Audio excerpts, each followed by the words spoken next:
Kolika je kazna ako zakasnim sa registracijom, pita jedan naš gledalac.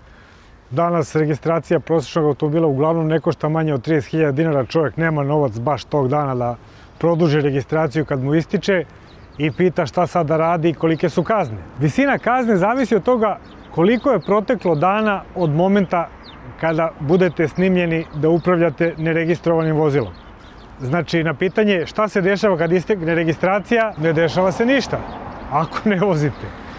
Ako vozite, u prvih 30 dana, ako vas snime, kazna je 5.000 dinara, od 30 do 60 dana posle registracije kazna je 10.000 dinara i u oba ova slučaja možete da platite polovinu kazne jer vam se izdaje samo prekršajni nalog.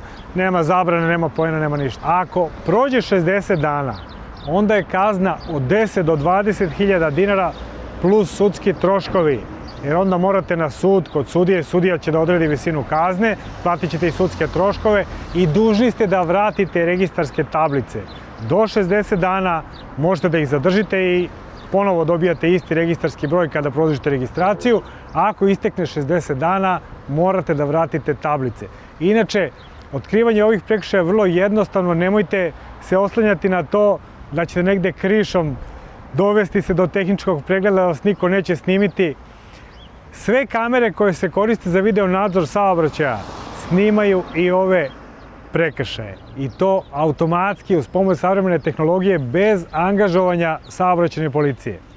Onog dana kad vam istekne registracija, vaš registarski broj ide u jedan folder i softver pretražuje taj folder, ukršta podatke sa snimljenih vozila u saobraćaju i onih koji se nalaze u tom folderu. Kad se pojavi neki takav, on ga automatski izdvoji, tako da dežurni policajac ne mora ništa da traži, da gleda, njega čeka spisak mesta na kojima ste tog dana snimljeni da ste vozili i ako je vozilo neregistrovano. Olakšavajuća okolnost je ta što kažu da ako ste snimljeni 5 puta u jednom danu dobit ćete samo jednu kaznu, ali zašto biste to sve radili?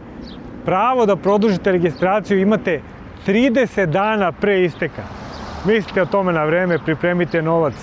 Zašto biste rizikovali bilo kakve kazne?